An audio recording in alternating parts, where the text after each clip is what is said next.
Hello everyone, my name is Mutkar. I am assistant professor at Christian Engineering College, Ghaziabad.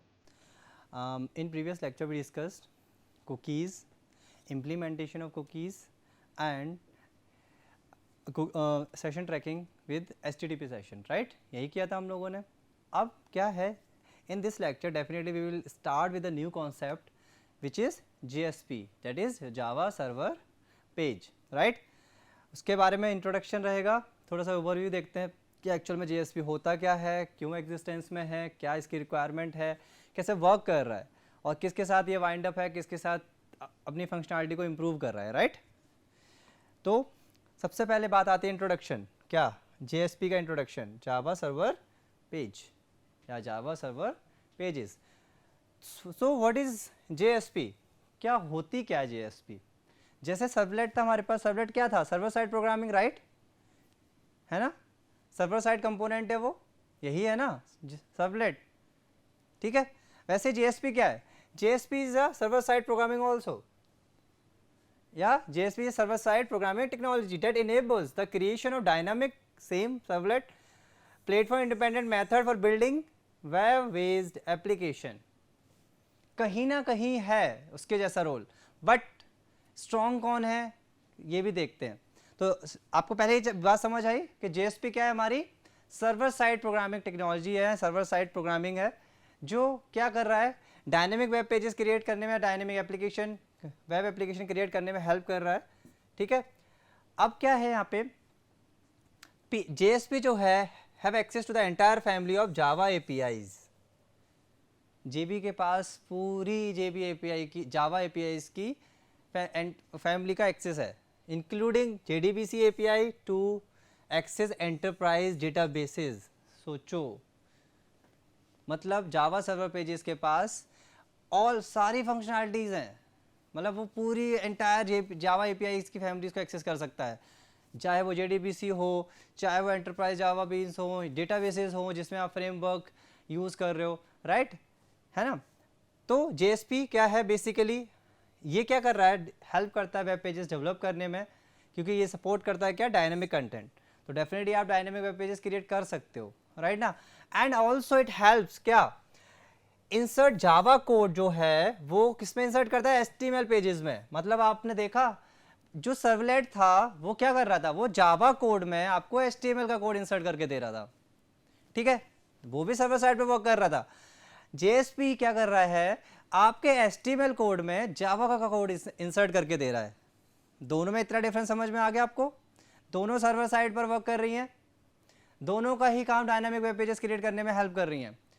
But क्या difference मिला हमें? कि वो हमें जावा में HTML ऐड करेगा, कौन? सर्वलेट. और JSP क्या करेगा? सब अपने HTML कोड के अंदर जावा कोड लिख के देगा. और वो किसके हेल्प से हो रहा है? स्क्रिप्टलेट टेक्स्ट के हेल्प से, ठीक है? ओके. तो web developers right JSP a text file definitely that combine HTML or XHTML code, XML elements and embedded JSP actions and commands. Generally वो टेक्स्ट फाइल में ही लिखते हैं इन चीज़ों को, बट बाद में वो उसको किसके साथ कंबाइन कर देते हैं? एम्बेडेड कर देते हैं अदर JSP के एक्शंस के साथ या कमांड्स के साथ, जो क्या कर रहा है? आपको एडिशनल फंक्शनैलिटी दे रहा है, और उसके बाद उसको मर्ज कर देते हैं आपके सर्वलेट के साथ या अदर फाइल्स के साथ, जिससे क्या होता है? आपको आपकी वेब एप्लीकेशन जो है वो वर्क करती है स्मूथली. तो JSP काम तो करके दे रहा है बहुत अच्छा, आपको फंक्शनैलिटी भी बहुत अच्छी मिल रही है ना? बट कैसे इंप्लीमेंट करेंगे हम इसको, उसको आगे अभी देखते हैं, ठीक है? तो using JSP you can collect input from users through web pages, forms, present records from the database और another source and create web pages dynamically. देख रहे हो, फॉर्म्स का डेटा तो सर्वलेट भी कलेक्ट करके दे रहा है, फॉर्म्स का डेटा तो JSP भी कलेक्ट करके दे रहा है ना? बट कहाँ डिफरेंसेस ले रहे हैं हम लोग फिलहाल? अभी के लिए बेसिक डिफरेंस क्या ले रहे हैं? कोडिंग का. क्या? कोडिंग का. तो इसमें क्या होगा? आप वेब पेजेस भी डायरेक्टली डायनामिकली क्रिएट कर सकते हो. तो अब आपको ये समझ में आया JSP बेसिकली है क्या? Server side programming that enables us to create dynamic और platform independent for method for building web based application, right? Next है हमारे पास JSP का आर्किटेक्चर. कि क्या आर्किटेक्चर है JSP का, देखते हैं, बात करते हैं इसके बारे में भी.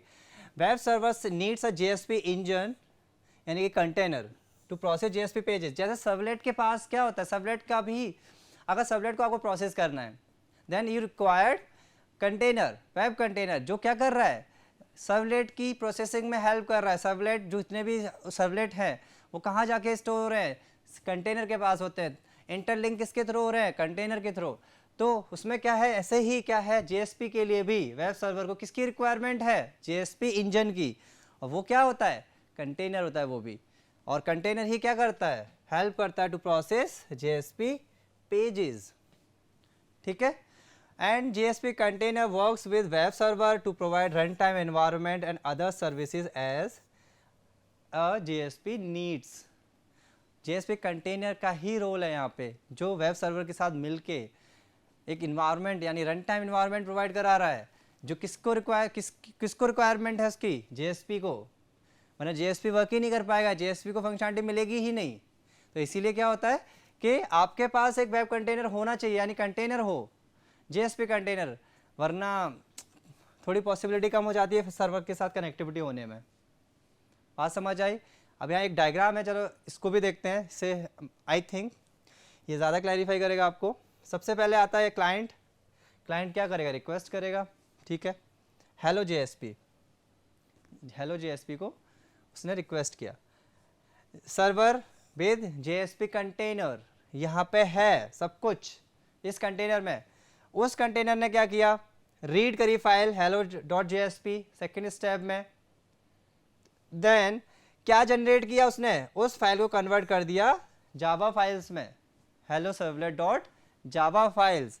ये ट्रांसलेशन फेज है, यहाँ पे क्या हो रहा है, ट्रांसलेट कर रहे हैं किसको, जेएसपी फाइल को किस में कन्वर्ट कर रहे हैं, जावा फाइल में। क्योंकि जेएसपी फाइल एचटीएमएल कोड में लिखी हुई है और उसके अंदर क्या टेक्स्ट में लगा हुआ है, स्क्रिप्टलेट टेक्स्ट में हम क्या डाल के दे रहे हैं, जावा का कोड। लेकिन अब एचटीएमएल कोड तो जावा पढ़ेगा नहीं ना, जावा को समझ ही नहीं आएगा एचटीएमएल कोड। तो अब उस एचटीएमएल कोड को भी कन्वर्ट करेगा वो किस में, आपके डॉट जावा फाइल में। और जब जावा डॉट जावा फाइल में वो कन्वर्ट हो जाएगा तब उसको समझ में आएगा हाँ ये जावा की फाइल है ना। उसके बाद कंपाइल करके उसने क्या किया, उसको प्रोसेस किया डॉट क्लास फाइल में, एंड देन फिर एग्जीक्यूट करके वापस सर्वर को भेज दिया, यानी कि वेब कंटेनर को। और उसने क्या किया, in the form of response the information has been shown on the web pages. तो इतनी बात समझ आई, मतलब क्या हुआ, इसके अंदर HTML कोड था, उसमें जावा का कोड था। अब उस जावा के कोड को रीड करना है, प्रोसेसिंग करना है, कन्वर्ट किस में कर दी, JSP file dot Java file में। अब जब डॉट जावा फाइल में वो कन्वर्ट हो गई, देन बोलो JVM क्या कर पाया, उसको कंपाइल कर पाया। कंपाइल करने के बाद प्रोसेसिंग हुई, एग्जीक्यूशन हुआ, कुछ ना कुछ आउटपुट मिल गया हमें। वो आउटपुट क्या हुआ, वापस JSP कंटेनर ने लिया और उसको प्रोसेस करके HTML कोड में भेज दिया। Now the information will be displayed in the form of HTML pages. तो ये सारा काम है आपका JSP एंड JSP कंटेनर का, how the JSP is being processed, ठीक है। नेक्स्ट देखते हैं, JSP आर्किटेक्चर के स्टेप्स हैं, उसको एक बार यहाँ पे फिर से एक्सप्लेन कर देता हूँ थोड़ा सा, जिससे आपको ज़्यादा क्लैरिटी हो जाएगी। Browser sends HTTP request, simple है, वेब सर्वर के पास रिक्वेस्ट जाएगी, वेब सर्वर HTTP रिक्वेस्ट को रिकॉग्नाइज करके एंड फॉरवर्ड कर देगा JSP इंजन के पास। अभी जो मैंने एक्सप्लेन किया वही है, बस लिखा है तो ज़्यादा दिखेगा तो ज़्यादा समझ लोगे। उसके बाद उसकी ये .jsp फाइल थी, .html तो नहीं है, ठीक है। JSP इंजन के पास भेज दी, क्योंकि आपकी फाइल आई है भाई .jsp, आप ले लो अपनी फाइल, क्योंकि हमारे पास इसका कोई काम नहीं है। आप ही का जो कंटेनर है वही आपकी हेल्प करेगा, हमारी थोड़ी ना कर देगा। फिर JSP इंजन ने लोड कर दी JSP पेज को एंड कन्वर्ट कर दिया उसको सर्वलेट कंटेंट में, किसमें, सर्वलेट कंटेंट में, डॉट जावा फाइल जो हमने बनाई है, ठीक है। उसके बाद क्या किया, कन्वर्जन सिंपल होता है टेक्स्ट फाइल की तरह, ठीक है। कोड जो है वो हमारा डेफिनेटली सारे बिहेवियर को इम्प्लीमेंट करेगा। फिर क्या करेगा, JSP इंजन कंपाइल्स करता है उस फाइल को इनटू एग्जीक्यूटेबल क्लास में, जिससे कि प्रोग्राम क्या हो जाए, एग्जीक्यूट हो जाए, और forward the original request to a server engine. फिर अब सर्वर इंजन का काम आ गया। अब सर्वर इंजन क्या कर रहा है, सर्वलेट फाइल को प्रोसेस कर रहा है, ठीक है। A part of the web server called the servlet engine loads the servlet class and execute it. During execution, the servlet produces an output in HTML format. Definitely, the output is further passed on the web server by the servlet engine inside an HTTP response. यानी कि जो file JSP servlet file में change हुआ, servlet file को servlet engine ने या container ने process किया, एग्जीक्यूट किया, है ना, और आउटपुट प्रोड्यूस किया किस में, किस फॉर्मेट में, HTML फॉर्मेट में. और जब HTML फॉर्मेट में वो आउटपुट प्रोड्यूस हुआ, उसको वापस HTTP रिस्पॉन्स के थ्रू क्या किया, सर्वर ने सेंड कर दिया. किसको, क्लाइंट को. तो web server forward the HTTP response to a browser in terms of static HTML content. Finally, the web browser handles the dynamic generated HTML page inside the HTTP response exactly as it were a static page. तो ये सारा process था. कहाँ से request आई, फिर कैसे class बनी, कैसे JSP को सर्वलेट में कन्वर्ट हुआ, सर्वलेट फिर प्रोसेस हुई, डॉट क्लास फाइल एग्जीक्यूट हुई, एग्जीक्यूट होने के बाद रिस्पॉन्स जनरेट हुआ HTML फॉर्मेट में, फिर HTTP रिस्पॉन्स के थ्रू वो HTML फॉर्मेट सेंड किया गया और उसके बाद वो ब्राउज़र के साथ ऐड हो गया, आपके पेज पे जाके वो अपडेट हो गया डायनामिकली. बट आपको क्या लगा कि वो स्टैटिक ही है, पता ही नहीं चला. ठीक है, तो ये क्या है, सारा सिनेरियो है कैसे JSP वर्क कर रहा है. बात समझ आ गई? आई होप ये समझ आ गया होगा अच्छे से. ठीक है, नेक्स्ट देखें. अब बात करते हैं JSP लाइफ साइकिल की. भाई JSP जैसे सर्वलेट की लाइफ साइकिल थी वैसे JSP की लाइफ साइकिल होगी, होगी ना होगी, क्योंकि सर्वलेट भी तो समहाउ सिमिलर है, वो भी सर्वर साइड पे प्रोग्राम कर रहा है, JSP भी करके दे रहा है, बट फंक्शनलिटी चेंज हो रही है ना. बट तो जब अभी हमने सर्वलेट की लाइफ साइकिल पढ़ी थी, क्या था उसमें, आपको याद होगा क्या, कि क्लास लोड हुई, सर्वलेट ऑब्जेक्ट क्रिएटेड हुआ, उसके बाद कौन सा मेथड चला, इनिट मेथड इन्वोक्ड हो गया. फिर क्या हुआ, फर्स्ट, सेकंड, थर्ड, फोर्थ में क्या आया बताओ, सर्विस मेथड इन्वोक हो गया. लास्ट में क्या बचा हमारे पास, जब वर्क कंप्लीट हो जाता है तो हम क्या करते हैं, उसको क्लीन कर देते हैं. और क्लीन किससे होता है, डिस्ट्रॉय मेथड से. किससे, डिस्ट्रॉय मेथड से. राइट, इतनी बात समझ आई. अब इसको कंपेयर करते हैं हम JSP के साथ. ठीक है, तो JSP life cycle is also defined as the process from its creation till the destruction, क्योंकि लाइफ साइकिल ही वही होती है. आप जनरली कभी भी किसी की भी लाइफ साइकिल पढ़ने बैठोगे ना, तो उसका यही प्रोसेस है, from the beginning to the last, from the creation to the destruction. कब से कैसे बनी और कैसे उसका एंड हो गया, यही लाइफ साइकिल. हमारी भी लाइफ साइकिल होती है, हम कब आते हैं कब जाते हैं, पूरा from beginning to the last, ये भी हमारी पूरी एक लाइफ स्पैन है. ठीक है, तो similar to a servlet life cycle with an additional step which is required to compile a JSP into servlet. क्योंकि यहाँ पे मैंने बताया लास्ट एग्जांपल में आपको बताया था क्या, कि JSP से सर्वलेट में कन्वर्ट होती है, फिर वो सर्वलेट कन्वर्ट होने के बाद एग्जीक्यूट होती है, एग्जीक्यूट होने के बाद रिस्पॉन्स जनरेट होता है HTML कोड में. तो इसीलिए क्या होता है, बस ये एक अलग प्रोसेस है, ये एडिशनल स्टेप है जो रिक्वायर्ड है to convert JSP into servlet. ठीक है, इतनी बात समझ आई. Path follow by JSP, the following are the paths followed by JSP. कैसे, पहले कंपाइलेशन, फिर initialisation, execution and clean up. ये पाथ है जो फॉलो किया जाता है. क्या, compilation, initialisation, execution and then clean up. ठीक है, इसका मतलब क्या है, डिस्ट्रॉय. पॉइंट समझ आया, इतनी सी बात आपको समझ आई, ये है इसके पाथ. अब अभी देखते हैं इसको, पूरी लाइफ साइकिल को हम डिस्कस करते हैं इसके बारे में. बट आपको बेसिक समझ आना चाहिए कि हम लोग कैसे स्टार्ट कर रहे हैं, है ना, कौन से पाथ फॉलो करेंगे और किस किस पाथ के साथ हम आगे बढ़ेंगे. ठीक है, तो नेक्स्ट देखते हैं फेजेस ऑफ लाइफ साइकिल, यानी JSP के लाइफ साइकिल के फेजेस क्या हैं. सबसे पहले 4 major phases of a JSP life cycle similar to servlet life cycle. ठीक है, तो वहाँ पे क्या, आप देखो यहाँ पे देखो, वहाँ पे क्या इनिशियलाइजेशन था, इनिट मेथड को हम कॉल कर रहे थे. राइट, यहाँ पे मेथड क्या है हमारा, JSP. बस आगे आपको प्रीफिक्स में क्या ऐड करना है, JSP इनिट मेथड. देखा, सिंपल है. अब अगर आपको सर्वलेट की लाइफ साइकिल याद हो गई है ना, तो आप उसके साथ JSP की लाइफ साइकिल बहुत ही इजीली याद कर सकते हो. बस आपको करना क्या है, कुछ टर्म्स हैं, कुछ वर्ड्स जो हमने प्रीफिक्स ऐड किए हैं वो बस आपको ऐड करने हैं. दूसरा क्या था, हम लोग फिर क्या कॉल कर रहे थे, मतलब आपने लोड ऑब्जेक्ट के बाद आपने इनिट चलाया, तो यहाँ पर भी क्या हुआ, जेएसपी इनिट चला। फिर हम क्या कर रहे थे, सर्विस मेथड चला रहे थे, कहाँ पर, सर्वलेट में। और यहाँ क्या रन हो रहा है, जेएसपी सर्वलेट, यहाँ पे ये अंडरस्कोर लगा हुआ है। उसके बाद जेएसपी एंड देन सर्विस, ये मेथड है, ठीक है, ये क्या है, ये मेथड है, ठीक है, समझ में आ गया होगा, ठीक है। बस ये याद रखना, ये खाली जेएसपी नहीं है, ये यहाँ पे अंडरस्कोर लगा हुआ है इस तरीके से, ठीक है, ओके। बस मेन लॉजिक यहीं पर ही है, क्या है, मेन लॉजिक यहीं पर ही है, क्योंकि यहीं पर ये क्या होगा, सबलेट में भी कन्वर्ट होना होता है, फिर रिस्पॉन्स भी जाएगा, तो यहाँ पे ही चलता है क्या, request life cycle, response, request and response, और उसके बाद लास्ट में क्या बनता है हमारा, शटडाउन, यानी कि क्लोजर। और क्लोजर किससे होगा, सबलेट में क्या था, केवल डिस्ट्रॉय था, लेकिन यहाँ पे क्या ऐड कर दिया, जेएसपी नाम का, तो जेएसपी डिस्ट्रॉय, बस यही तो करना है। बात समझ आई, ये फेजेस हैं किसके, जेएसपी लाइफ साइकिल के।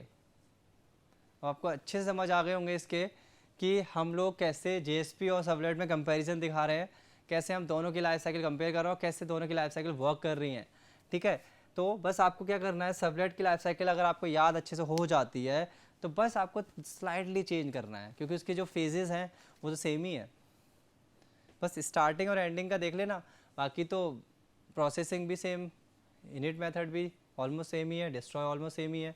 बस आपको ऐड क्या करना है, इनिट में जेएसपी लगाना है और आपके सर्विस में अंडरस्कोर जेएसपी लगाना है, और बाकी जो डिस्ट्रॉय है उसमें जेएसपी ऐड करना है प्रीफिक्स में, ठीक है। तो ये हमारे क्या है, हमारे फेजेस थे किसके, जेएसपी लाइफ साइकिल के, और इसी पे हम क्या करेंगे, वर्क करेंगे, और हम इसी तरीके से इसको जेएसपी को कॉल करेंगे और जेएसपी से हम एडिशनल फंक्शनैलिटी लेंगे, किसके थ्रू, इसी के through.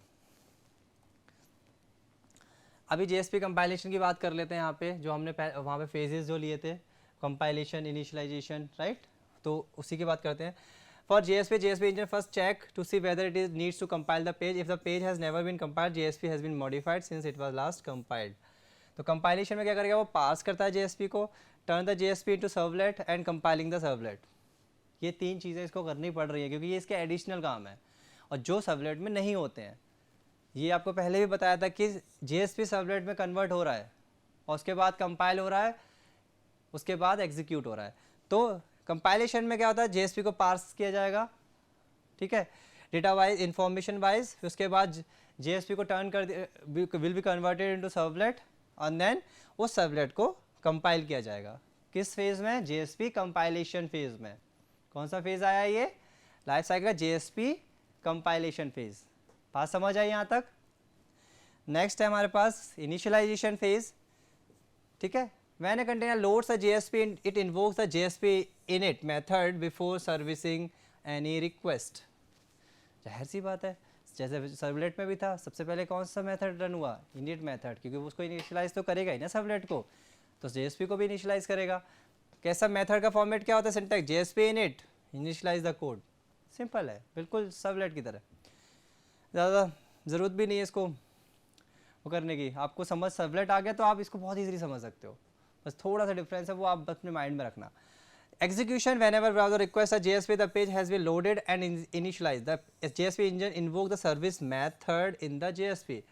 Where a browser requests a JSP and the page has been loaded and initialized, the JSP engine invokes the JSP service method in the JSP. ये दो बार रिपीट होगी line, but एक बार ही रखना इसको, ठीक है।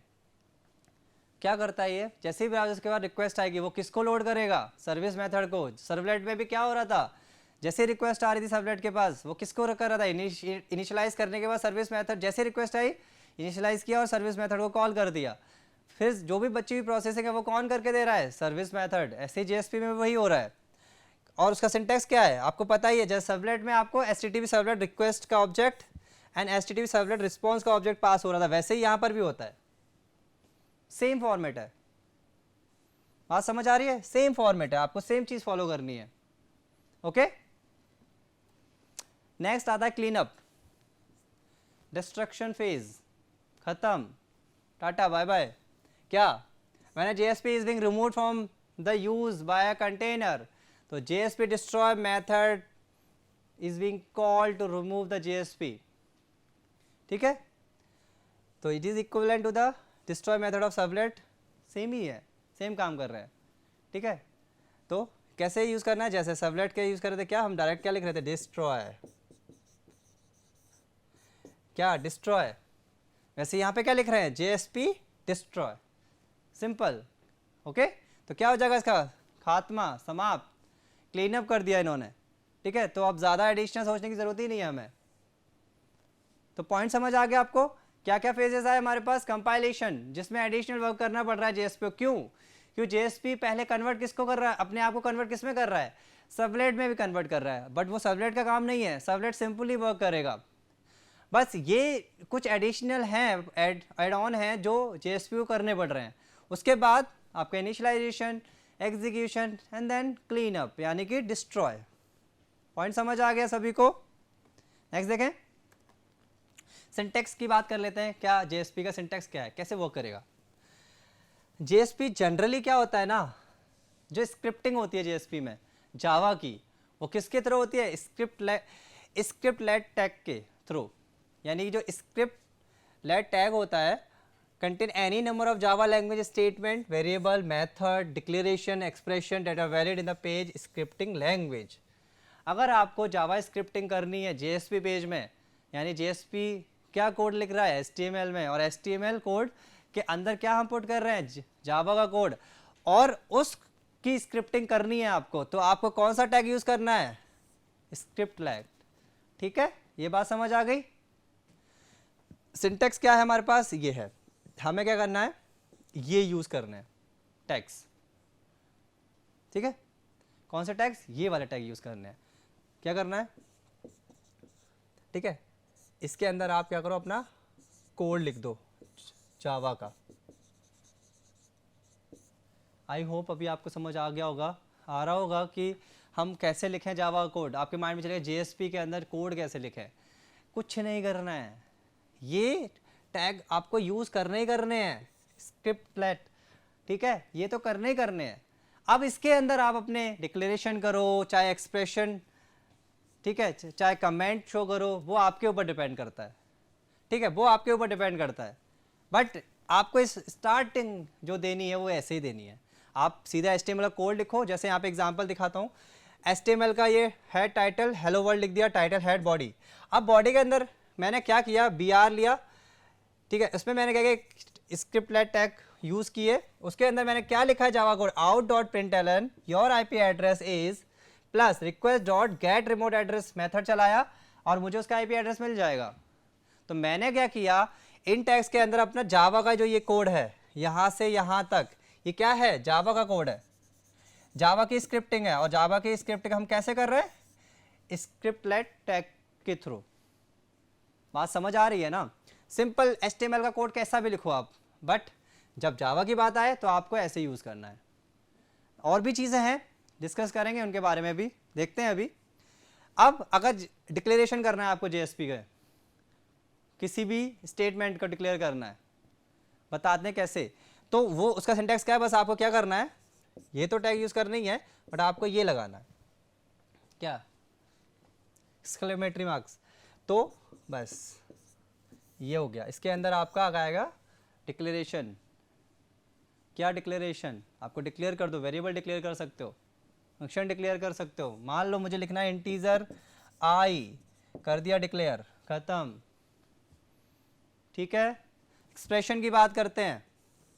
कोई भी एक्सप्रेशन लिखना है आपको, तगड़ा वाला या छोटा सा, वो आप इक्वल टू का यूज करके करेंगे। सिंपल है, बस इक्वल टू लगाओ और उसके बाद एक्सप्रेशन को यहां लिख दो। बात समझ आई, ठीक है। फिर आता है कमेंट्स। अगर आपको कोई कमेंट शो करना है, किसमें, JSP में, तो आप क्या करोगे, सेम फॉर्मेट फॉलो करो, बस डैश डैश, फिर से, और ये स्पेस नहीं है, ध्यान रखना, कहीं इसको स्पेस समझ लो,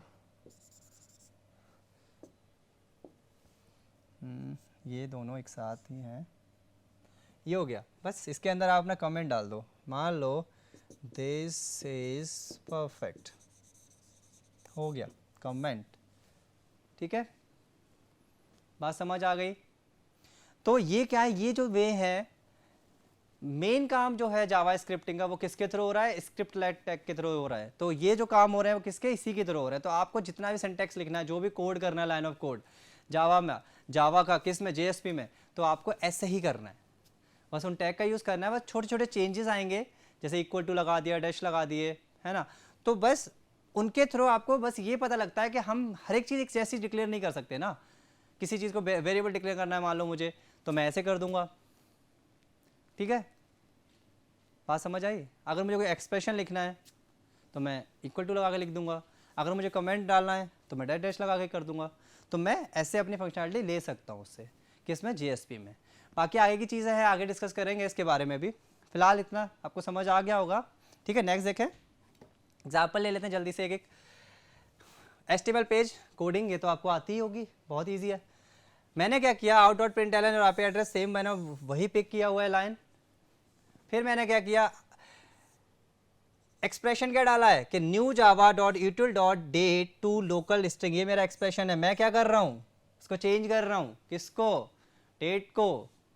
और मैंने यहाँ क्या दिया है, डिक्लेरेशन, क्या, integer value I, integer I variable 0 assign कर दिया। और कमेंट मैंने क्या डाल दिया, ये देखो। अब आपको ये चीज़ समझ आ गई, ये है मेरा जावा स्क्रिप्टिंग, किसमें, जेएसपी में। तो ये चीज़ समझ आ गई आपको, ये एग्जाम्पल बहुत परफेक्ट, आपको बहुत अच्छे समझ में आ जाएगा। ठीक है, ठीक है, ये सिंपल। उसके बाद मैंने एक्सप्रेशन लगाया, डिक्लेरेशन किया और कमेंट दे दिया। बात समझ आ गई, सो ऑल गुड। ठीक है, तो आज के लिए इतना काफ़ी है। See you all in the next class. Okay.